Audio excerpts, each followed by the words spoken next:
Welcome, ladies and gentlemen, and welcome to this week's edition of the Sunday Wire. I'm Patrick Henningsen, your host. Theme of today's show is Trump's WMD hoax with Salsa. So we'll get into it. As you can see, there's Maduro, there's Trump, and there's the Secretary of War, the tattoo-laden Fox News Weekend reject host, Pete Hegseth, who somehow found his way in charge of the Pentagon, which is quite an amazing story in itself. A joke and a disaster. I think it's an understatement. But anyway, we'll get into all that, and also we'll discuss some other things. We'll touch on a few updates with the Ukraine negotiations, but the Venezuela story is definitely center stage at the moment.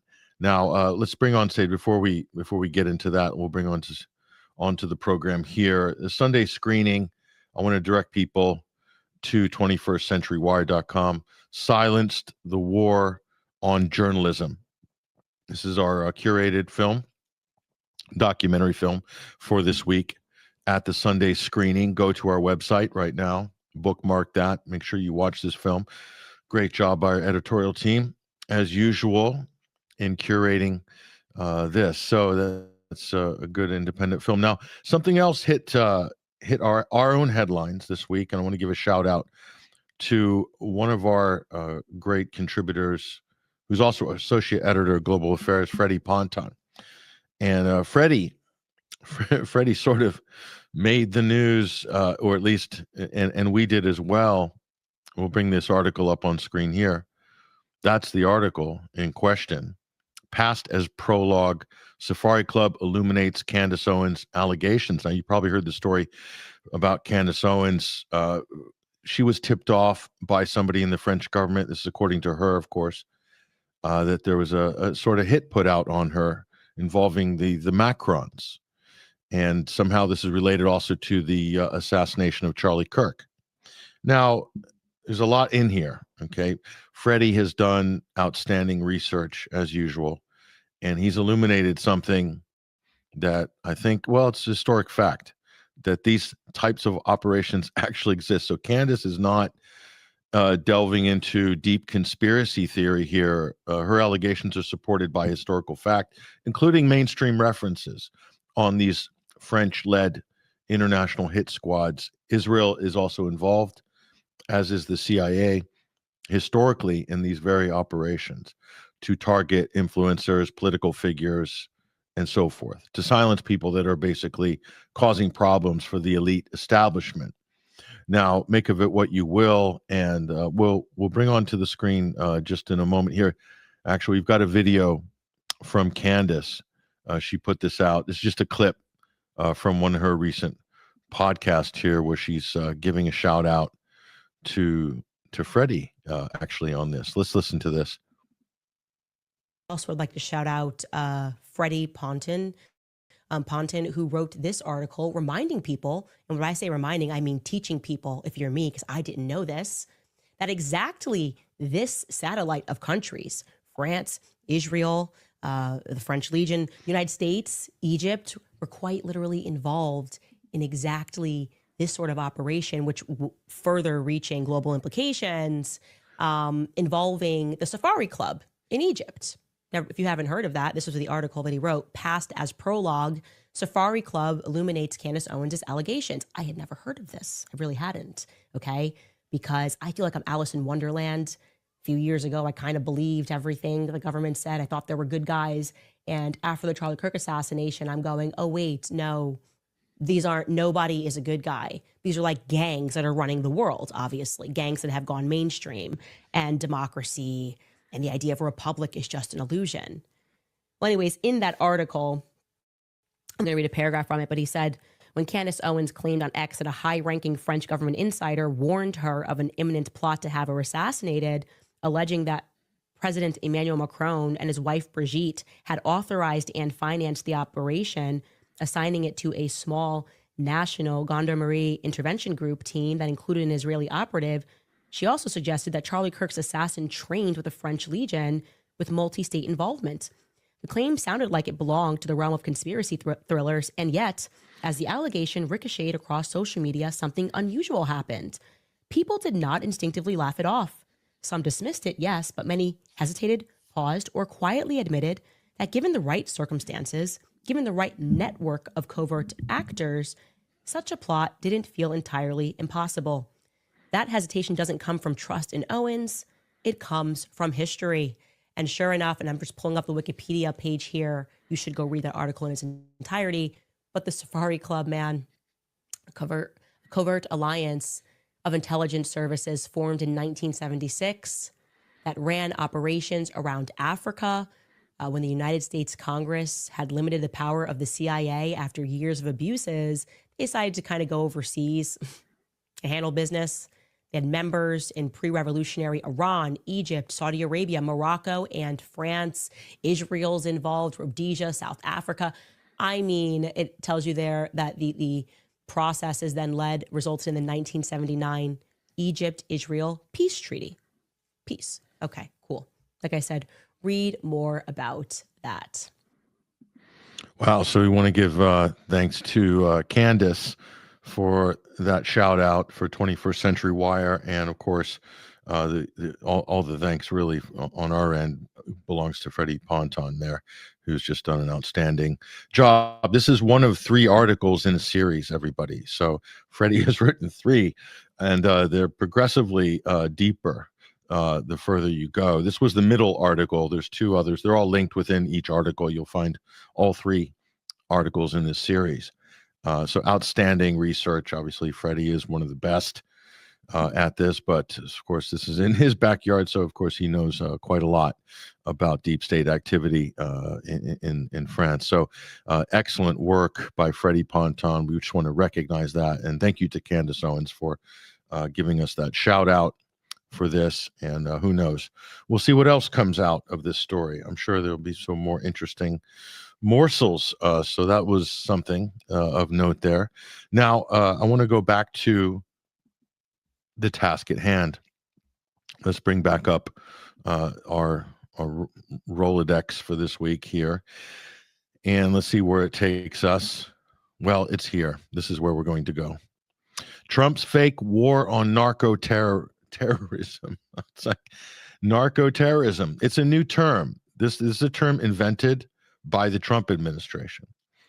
And the reason the Trump administration invented this term narco terrorism is to give legality to all of the illegal things that the Trump administration is attempting to do regarding Latin America, specifically with trying to get regime change in Venezuela.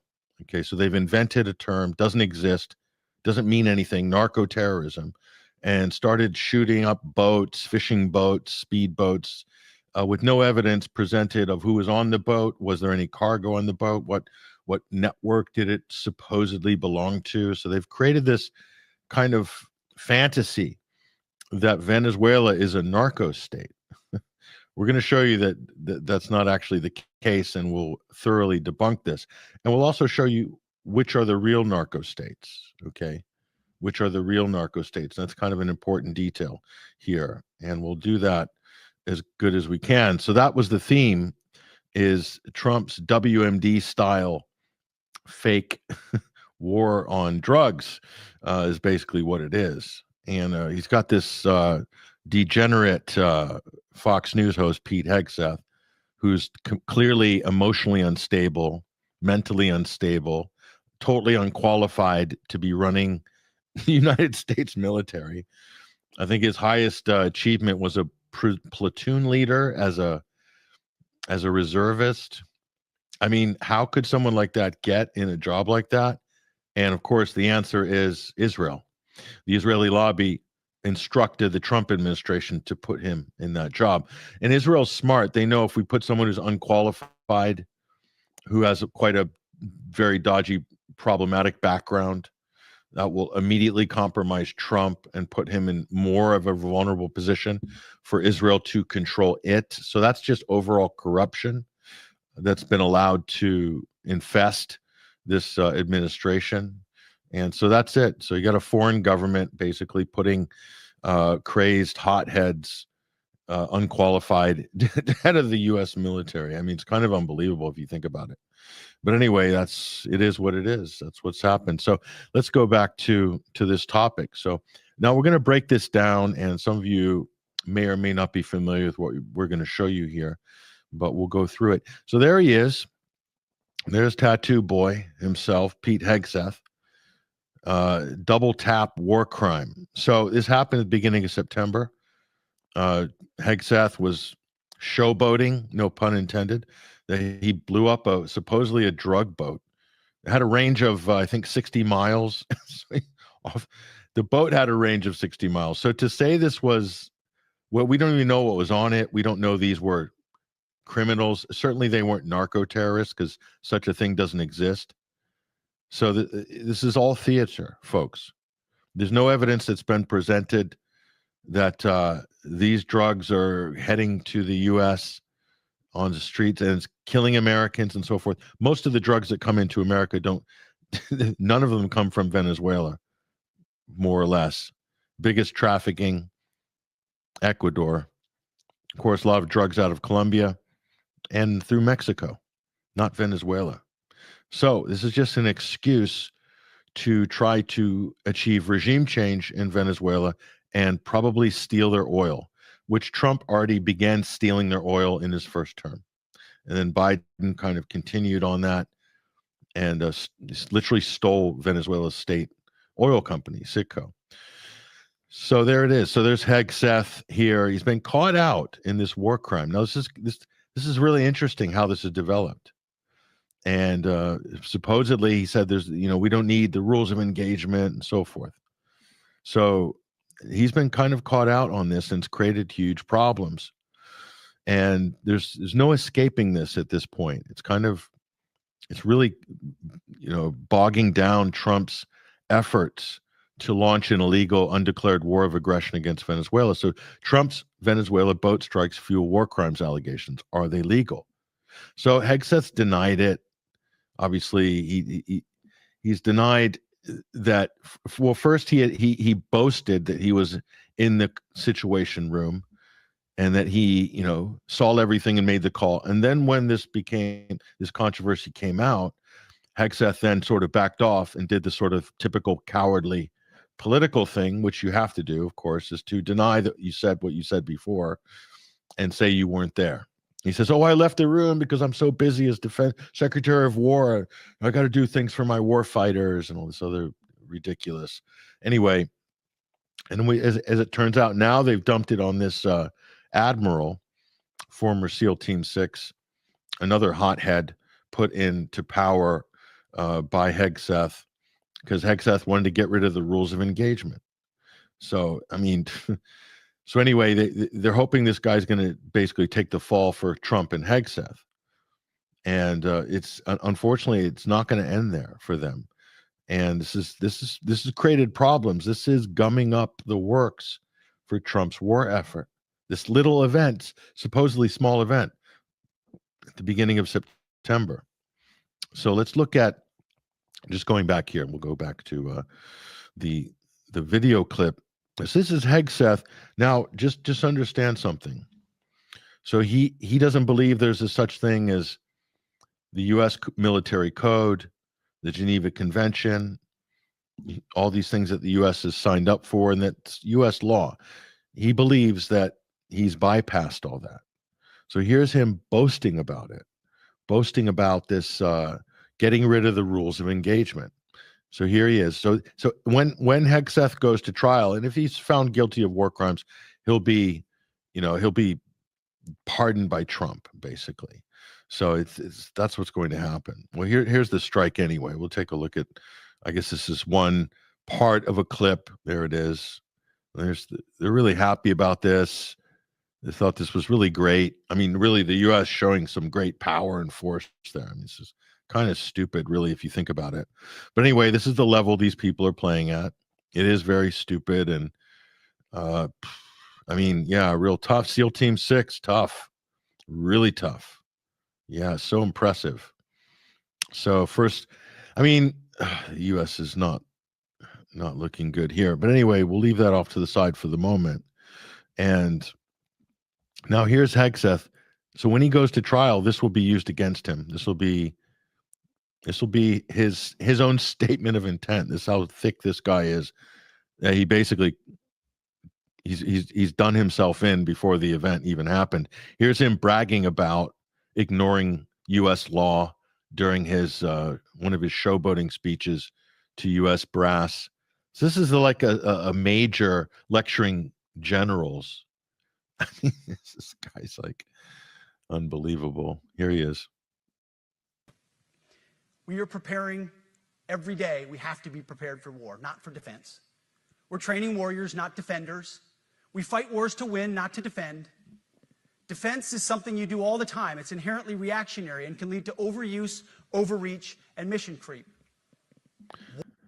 Wait, how does defense lead to overreach?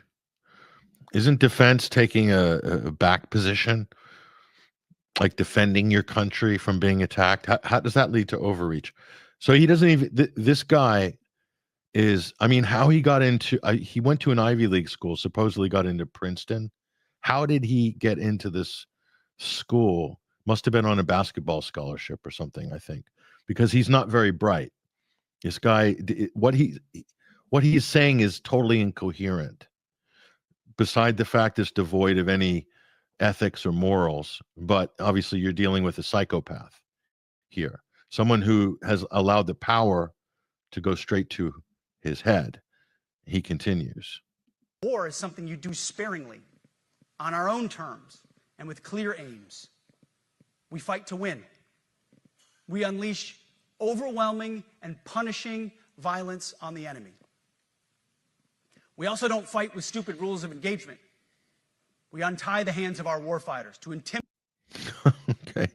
Stupid rules of engagement. Okay, there's rules of engagement for a reason. Okay. For a reason. Because when you're out with your quote warfighters, so he's wanting to change the Department of Defense to the Department of War, to change the term soldiers to warfighters. Okay.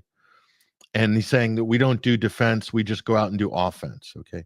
That usually leads to more war. I mean, it's just common sense. But he talks like this is, he's saying that what he's trying to push here, he claims is common sense. Okay. It's not. It's nonsense. It's nonsense. You're looking at a rank amateur that's been promoted to the highest position by a foreign lobby, Israel. That's why this thing is falling apart. And they also appointed Marco Rubio to Secretary of State. That's why he's the worst Secretary of State in U.S. history so far. Okay. So he's so bad. Rubio is such an incompetent that he's not even allowed to be at any of the Russia-Ukraine meetings. Okay. Because he has nothing to offer, because he's just there as a toady to Trump, because Israel put him there. Israel put him there because he would be loyal to Israel, because the Israeli lobby bankrolled Marco Rubio's entire career, you see. And there's someone else who's bankrolled, I think, Rubio. We'll show you in a minute, aside from Israel, but an associate of Israel. We'll show you that in a minute. Here's the rest of Mr. Tattoo, Pete Hegseth here, talking about his war fighters and how stupid the rules of engagement are. And hey, let's just go out there and shoot up the world and see what happens. Hands of our warfighters to intimidate, demoralize, hunt, and kill the enemy of our country. No more politically correct and overbearing rules of engagement. Just common sense, maximum lethality, and authority for warfighters. That's all I ever wanted as a platoon leader. So he's lecturing to generals as a platoon leader, like he knows it all, because he did a couple of tours at Gitmo. I think he was a guard at Gitmo, which is a great assignment. And he was in Afghanistan, very successful war for America. Okay. So he knows it all. He has so much experience with the quote enemy. This is kind of a joke, but anyway. We are preparing every day. We have to be prepared for war, not for defense. We're training warriors, not defenders. We fight wars to win. So, I mean, I don't know what to say about this guy, but anyway, this is what you get when you promote somebody to their level of incompetence. Okay. You're not getting the best person.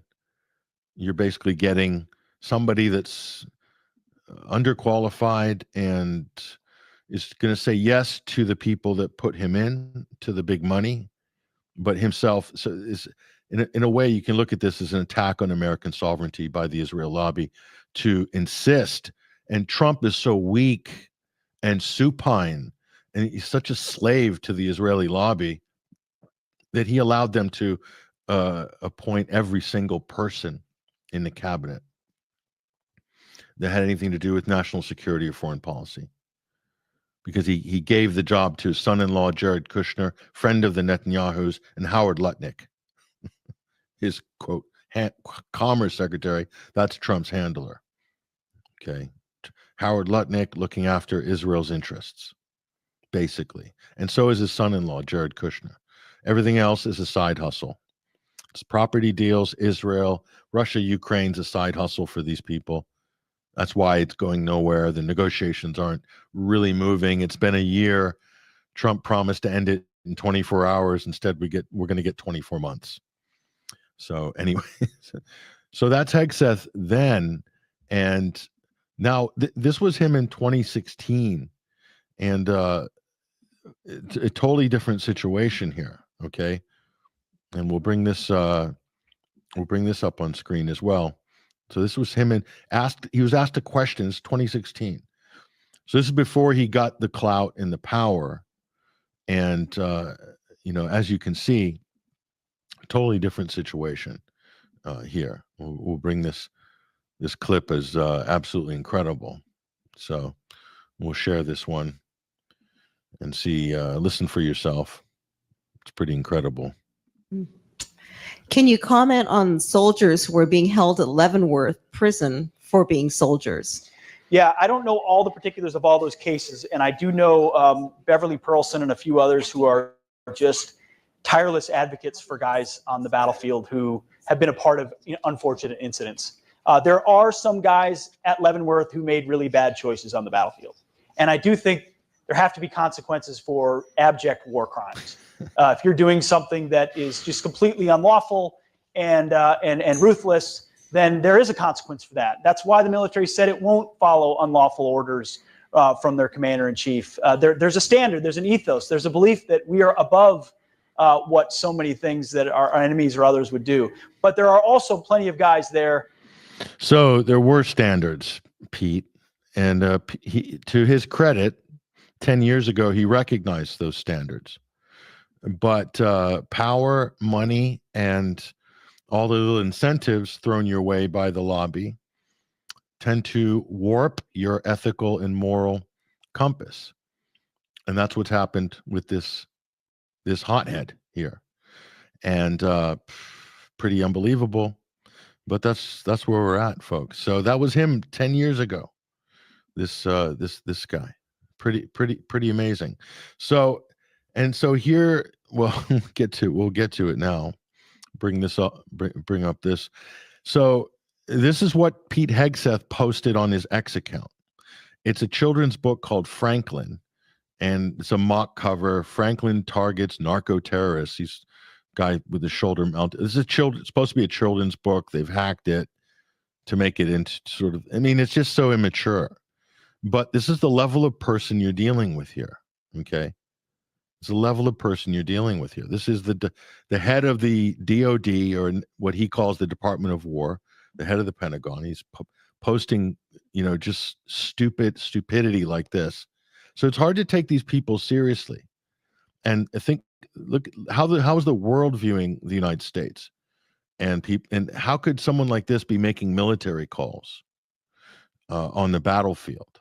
Who's posting garbage like this? I mean, that's basically what Pete Hegseth is. And so here he is. So he was criticized. He was panned for doing this by by a lot of the press. And of course, his reaction is, I'm going to be defiant and whatever. So, his reaction to this was to basically double down. And here's Pete doubling down at the Department of Defense. This is what this is outside a U.S. federal building. And here he is with all his tattoo glory, showing how tough and how cool he is. I mean, this is embarrassing. This should embarrass Americans. He's just demeaned the office that he holds. Not only that, just brought total embarrassment to the country, quite frankly. Notice the many tattoos on his forearm there. Oh, nice. There we go. Too many. He's had too many rubber chicken lunches. I can tell he's put on a few pounds. He's berating military commanders for not being in shape, but he's carrying the Michelin tire around his waist as well. So that's Pete Hegseth. I mean, really retarded, actually. This is just the stupidity of it is something to behold. So it's not going well for Pete, obviously. Not going well at all. So that's why he is doing games like this. But it's probably going to be an update on this. Franklin here, someone's posted this here.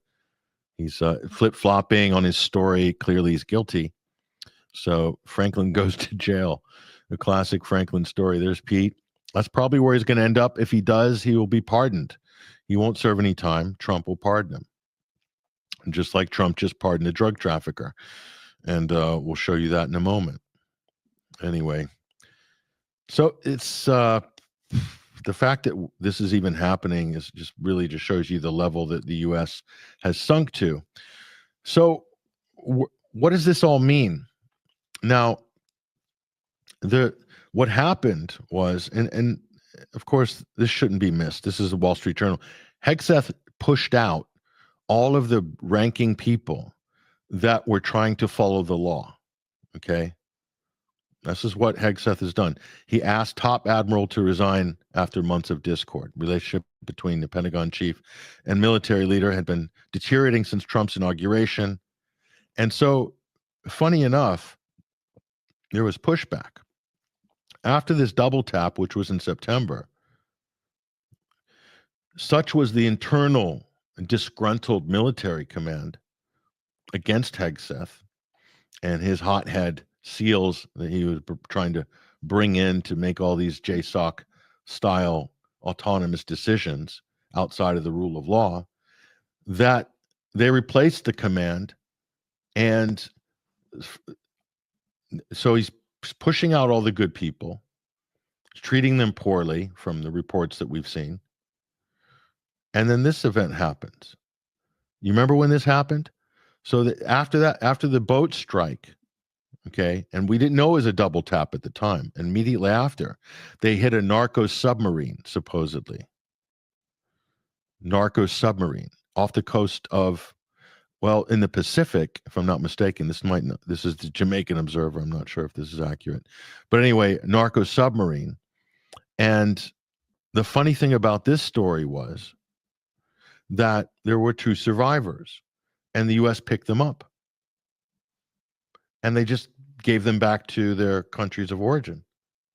Why did they pick them up but do a double tap weeks earlier? Because they went back to the rules of engagement as a reaction to Hegseth's war crime. That all happened internally, you see. Proof by the change in policy. Again, this will be brought up in Hegseth's trial, and he'll be found guilty. And Donald Trump himself is also implicated in this, because Trump has also tried to sabotage the rules of engagement as well. And how do we know this? Because Hegseth was bragging about it during his Senate confirmation hearings. Listen. President Trump did was untie the hands of warfighters. He changed the rules of engagement, untied the hands of warfighters, and allowed them to complete their mission and crush ISIS. It has not just tactical implications, operational and strategic implications, how you allow warfighters to go about winning and fighting their wars. Let me just get something straight for the tattoo man. Trump did not crush ISIS. Okay, the U.S. armed ISIS. Trump supported Al-Qaeda in Syria. He's trafficking weapons, giving intelligence. Trump saved Jolani in Idlib, and then Trump bragged about it. He bragged that he'd saved Jolani. Trump saved Al-Qaeda in his first term. Oh, you don't believe me, Pete? Well, here's Donald in his first term. What's he bragging about here? Idlib was the Al-Qaeda jihadi stronghold. That's where al-Baghdadi and ISIS went to hide. And Donald saved them. Pete. And Syria is a mess. And I was responsible, and I hope it stays that way, when I put out on social media a few weeks ago about Idlib province. I said, don't do it. Now, I'll tell you, it happened where I was at a meeting with a lot of supporters, and a woman stood up and she said, there's a province in Syria with 3 million people. Right now, the Iranians, the Russians, and the Syrians are surrounding that province, and they're going to kill my sister, and they're going to kill millions of people in order to get rid of 25,000 or 35,000 terrorists or enemies of theirs, but I think we can call them terrorists. And I said, that's not going to happen. I didn't hear of Idlib province. And I came back to New York, and I picked up the failing New York Times. I hate to admit it was the New York Times, but it was the failing New York Times. And I opened it up, not on the front page, but there was a very big story. I said, wow, that's the same story that the woman told me that I found hard to believe, because how would anyone do that with 3 million people? And it said that they were being surrounded, and they were going in and starting literally the next day, they were going to drop bombs all over the place and perhaps kill millions of people in order to get 35,000 terrorists. And I put out on social media and elsewhere, I gave Mike Pompeo, John Bolton, everybody these orders. Don't let it happen. I said, don't let it happen. That doesn't mean they can't be selective. They can't be, go in and they've got to do what they've got to do with terrorists, assume they're terrorists, but don't kill millions of people. And it stopped. You saw that. Nobody's going to give me credit, but that's okay. That's okay, because the people know. I have had more Syrians thank me for that. This was about 4 weeks ago I put that out. I said, they're surrounding a city of 3 million people. They're going to start bombing the city. Don't let it happen. This is the sort of retarded level that you're dealing with here. Okay, there's no city of 3 million people in the Idlib province. Okay, you might say that the population was 3 million in Idlib before the war. And then Jolani took over and turned it into the Islamic State. Okay, that was the caliphate, Idlib. So Trump, in his infinite wisdom, can't articulate that. And he didn't get the idea in his head. The Israelis told him to stop. Syria and Russia were doing a counteroffensive on Idlib to basically flush out Jolani and ISIS for good. And Trump saved Jolani. That's why he's hugging him, flirting with him, and spraying perfume on him in the White House, a terrorist. So Pete Hegseth is here telling you, oh, we're against terrorists, and Donald Trump needs to take the handcuffs off of our war fighters to crush ISIS. BS, okay? The Iraqis beat ISIS on the ground in the fall of 2017. The U.S. was not engaging ISIS on the ground, okay? The U.S. was, in many ways, the U.S. and the Israelis provided air cover for ISIS and Al-Qaeda in Syria and Iraq as well. And this is how Abu Donald got his nickname, Saving Private Jolani in Idlib 2018. That's the truth of it, folks. Okay? That's beyond the propaganda, all the sort of, half-baked statements you hear from just basically second-rate Fox News weekend hosts like Pete Hegseth, who doesn't know anything about anything. He knows what he's told and what's put in front of him, like every other ne'er-do-well in Washington, but they don't actually know what's actually happening. If they did, they wouldn't be popping off saying all the stupid things that they say. And the mainstream media, in many ways, validates and amplifies these people. even the ones that appear to be against them, they're both basically harping on with the same propaganda narratives. Okay. So it's just beyond ridiculous, beyond ridiculous. So, but anyway, he's implicated himself. And so much so in the case of Venezuela that even the British backed off. This is from The Guardian a couple weeks ago. U.S. pauses intelligence sharing with the U.S. on suspected drug vessels in the Caribbean because they don't want to be caught up in war crimes allegations. Even the British, just imagine that. It's even too much for the British. So, I mean, either way you look at this, it's going from bad to worse for the Trump administration. And so now they've revived the Signalgate affair. This is when Hegseth was running a Signal chat, giving out national security classified information to like a Signal chat group, which is stupid. But anyway, that's the level you're dealing with him and Mike Waltz and all the Israeli picks in the cabinet having these stupid chats. I mean, I don't even want to start on Tulsi Gabbard. She still thinks Trump's against regime change. So while Trump is mounting a regime change operation, Tulsi gives a speech saying, this administration is not pursuing needless regime change wars. I mean, she's literally reading off a script. It's embarrassing. But anyway, Tulsi is completely like beyond the pale. She's gone. She's lost. She's been lobotomized by the Trump administration. So nothing left. Nothing left but blind ambition and promises of a run in 2028. I mean, this is why these people are in it, for the money and the fame and the power, not for the principle. If it was on principle, Tulsi would have resigned already. But you can tell where her priorities are. It's with her career. So there she is, a mad careerist. So here's the reality, folks. And I hate to point it out, that CNN is actually doing real journalism now because of this. It's almost hilarious reading CNN. They're actually publishing real reports. So obviously they don't like Trump. So they're slightly going against the deep state on some of this. Trump struggles with Venezuelan dilemma. Maduro digs in, and a storm builds at home over potential war crime.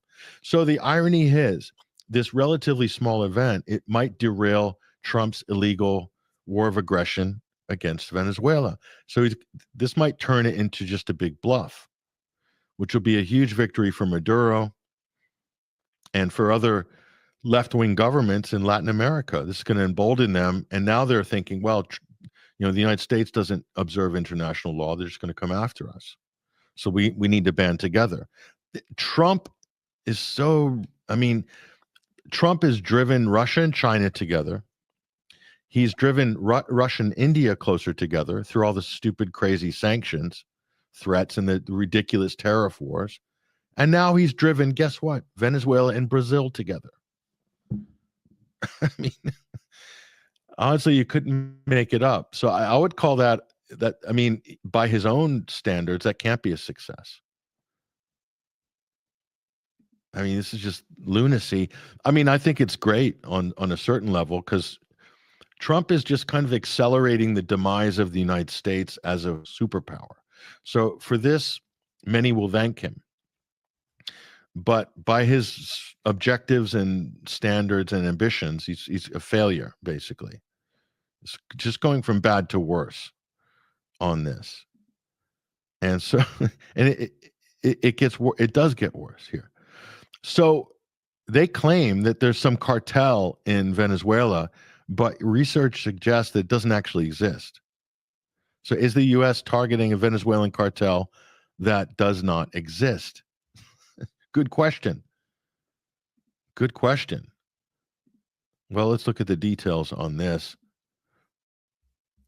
It's funny, but kind of sad.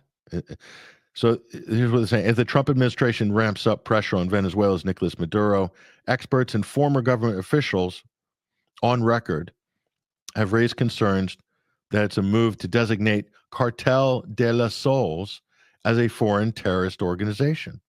They argue that it is not a formally organized cartel like real cartels in Colombia and Mexico, and it's a stretch to suggest Maduro leads it.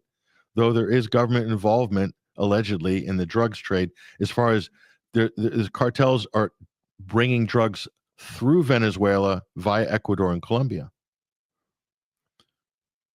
But they're not producing any drugs. But the U.S. used to the CIA trafficked drugs through Venezuela into the U.S. in order to cover their tracks, and that was exposed. And some of these people were actually indicted. So Venezuela is not a narco state, not even by the DEA's estimation, believe it or not. So the whole thing is ridiculous. So if Trump is supposedly fighting a war on drugs, then wouldn't it be counterproductive to pardon an actual convicted drug trafficker? And we're not talking about a drug trafficker that was convicted in a Latin American country. We're talking about someone who was convicted in a U.S. federal court for trafficking 400 tons of cocaine onto U.S. streets. And his name, well, here he is. There's the man, Juan Orlando Hernandez, former disgraced president of Honduras. And Trump just pardoned him this week. So he's claiming to be, starting a new war against a country on fake allegations of narco terrorism against Venezuela. At the same time, he's pardoning one of the biggest drug traffickers ever convicted in a U.S. court of law. And the evidence was overwhelming. It was a slam dunk case. And this is someone who's disgraced in his home country of Honduras, working together with the cartels. This guy, and Trump just pardoned him. This doesn't make sense, does it? Are you confused? Because I'm confused. How can you have a war on drugs when you're letting out drug traffickers from a U.S. federal prison? He was serving a 45-year sentence. And by the way, this is the type of guy Hillary Clinton was backing. So Trump and Hillary Clinton are on the same page with this. Interesting, isn't it? Interesting. It's not a Democrat or Republican thing. It's not a Trump versus Clinton thing. Are you guys getting the idea here that is it possible that organized crime cartels are giving orders to the Trump administration to spring their guy? Because that's the only explanation that exists here. And Trump says, he was treated very badly according to people I know, my friends. This guy, I was playing golf with whatever, and they said, oh, he's a good guy. He was treated very unfairly by the Biden administration. No. The federal judges said this was a slam dunk case. It's one of the easiest prosecutions they ever had. And Trump just let him out. This is getting interesting, isn't it? But it doesn't stop there. I wish it did. Here's Marco Rubio, Little Marco, or Little Narco, as he's being called. There he is with the Ecuadorian president, Daniel Noboa. Daniel Noboa, that name sounds familiar. Noboa. Any links to the drug trafficking? Ecuador, this is where all the drugs are coming from now, from Ecuador. And there's our Secretary of State, Marco Rubio, signing some partnership agreements and putting a U.S. military base in drug trafficking Ecuador, working with this president, Noboa. Let's dig a little bit. Let's dig a little bit deeper. Here we go. Cocaine and bananas. How Balkans traffickers used fruit shipments from Ecuador, the Ecuadorian president, Daniel Noboa's family firm, to smuggle drugs. Now, wait a minute. This is adding up, but not in a good way. Let's take a closer look at that. Shipping containers sent by Noboa Trading Company have been caught up in a huge drugs shipment sent from Ecuador to the Balkans. Among those handling this cocaine when it reached Europe was drug trafficking group allegedly led by convicted drug lord Darko Saric. Okay. Naboa. That's little narco.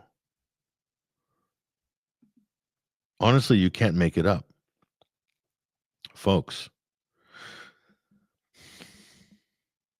And I'm going to tell you that Israel is up to their neck in the jungles of Colombia, regime change in Venezuela, and also narcotics trafficking in the Middle East. Israel. Are they using drug trade to raise money to pay for their illegal operations like the CIA have done for years? Is Mossad doing that as well? Quite possibly. You're looking at an organized crime syndicate here that's very close to the Trump administration. Now, I'm not saying they're not close to the Biden administration before with the open borders policy. That benefited the cartels. So the Democrats clearly were leaned on probably by these same type of organizations and powers and dark forces. So it's not a Democrat versus Republican issue. It's that at the elite level of both parties, Republican and Democrat, there's a lot of influence coming from south of the border. And now imagine if you install into the cabinet of Trump people who are working in the interests of these criminal cartels. Think about that for a moment. People like this, Marco Rubio. Why are they so insistent on regime change in Venezuela? Yes, it's because of the oil. It's also probably because of the drugs trade. They want to get things going again. Before Chavez, Venezuela was a mule country run by the CIA, and they're trafficking drugs out of Venezuela into the United States. The CIA, U.S. intelligence, ran drugs through Venezuela from Colombia before Chavez was president.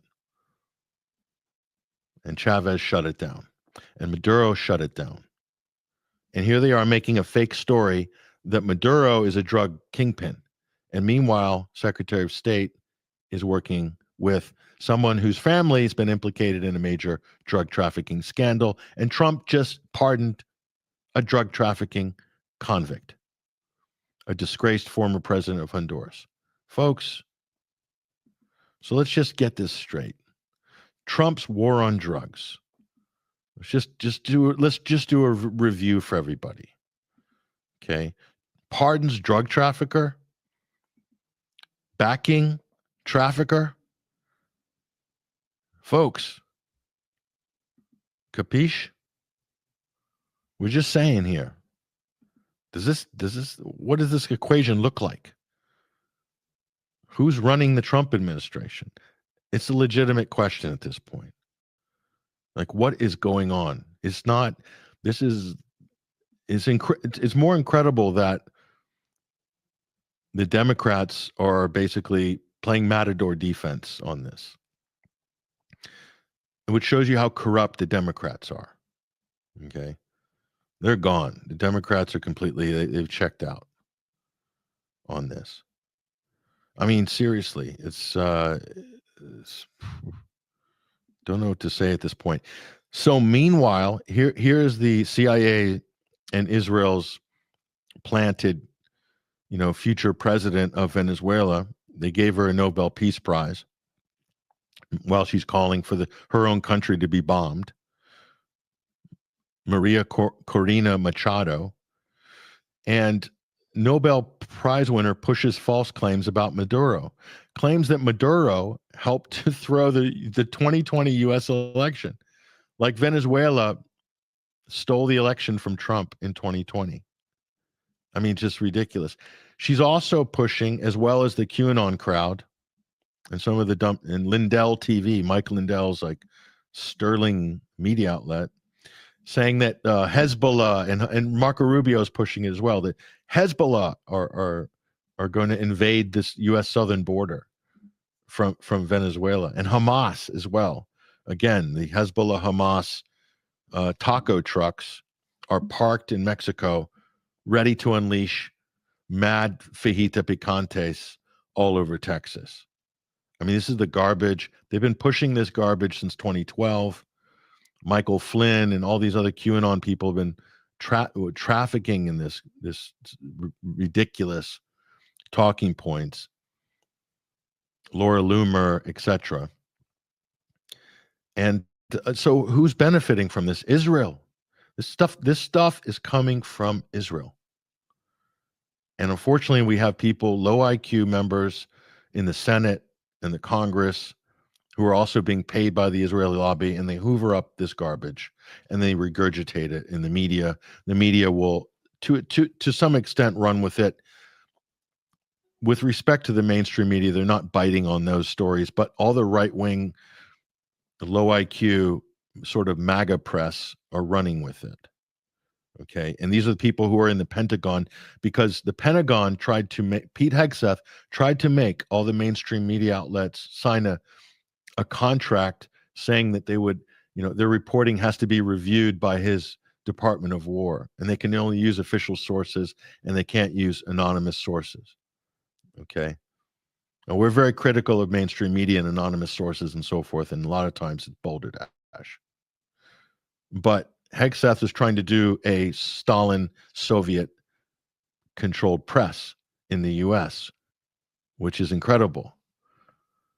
So, I mean, guys, I don't know what to say. I really don't know what to say about this. So, this is what she's putting out on behalf of the CIA. So they're trying a regime change operation. And it's failing miserably. So, and this brings us to this. So now we find out, why did Trump spring the drug lord? Because Donald Trump is meddling in the Honduran elections. He meddled in the Argentinian elections using economic blackmail, claiming to offer a bailout, dangling the carrot of a bailout to the electorate in Argentina so that Milei would win the midterms, his party. And then, of course, the U.S., or the Fed, withdrew the bailout withdrew the bailout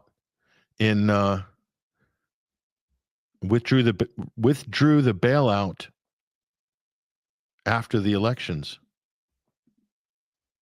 So that's economic leverage. And here in Honduras, they're trying to inject the drug trafficker and other right-wing candidates back into the mix. It's absolutely incredible.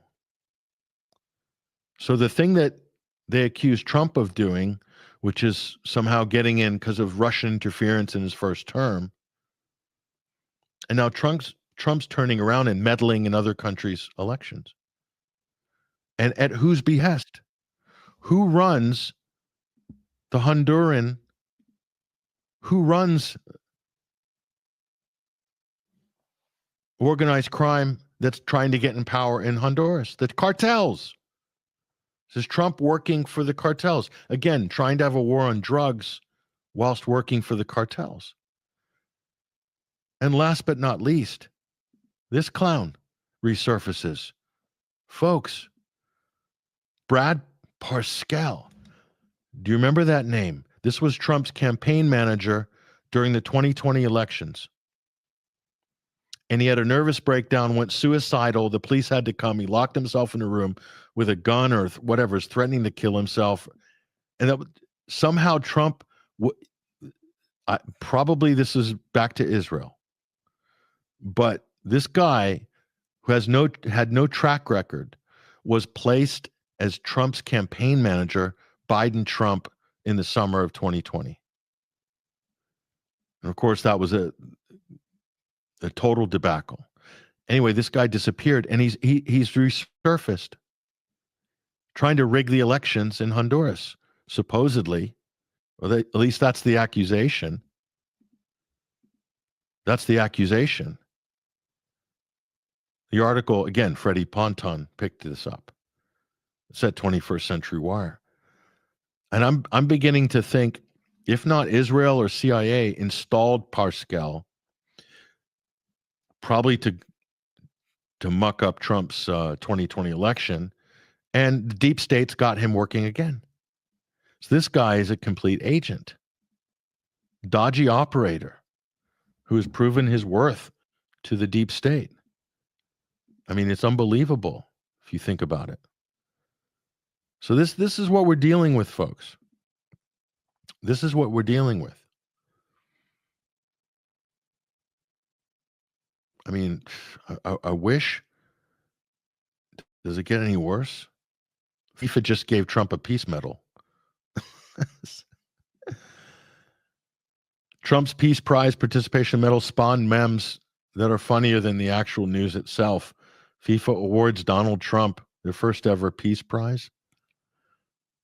So this is a guy that has lobbied to keep Israel in FIFA while they're committing a genocide and keeps Russia banned, and Russia hasn't committed any genocide. Nothing close to it. That's how ridiculous that whole story gets. Anyway, back to, last but not least, peace talks in Miami.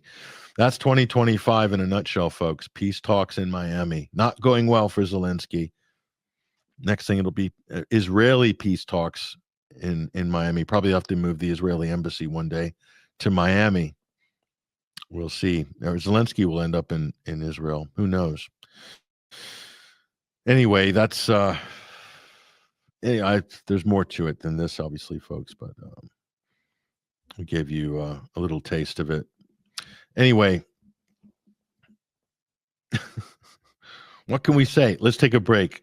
Again, this is episode 572 of the Sunday Wire. I'm Patrick Henningsen, your host. Stay with us. We'll be back in just a few minutes.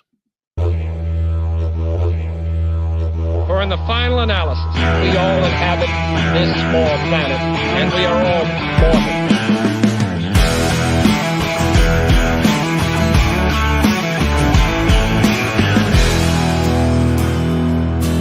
Lately I've been watching the world gone mad. Brothers and sisters full to take a stand, to hate their fellow man, another man. Divide and conquer is the acronym plan. Distract the people, control the story. Don't believe your lying eyes, you know me. Stay in power no matter what. Play with the doomsday clock. Turn a blind eye and gamble your trust. Pushing us to turn to good. Corruption and lies. Truth is the crime will turn to dust. Well-designed misery to keep you on edge, make you believe anything anyone says. Keep it left or right, not top to bottom. Accuse the victim, can't you see we got 'em? Stay in power no matter what. Playing with the doomsday clock. Turn a blind eye and gamble your trust. Pushing us to turn to good. With captured rights, feudal time will turn to dust.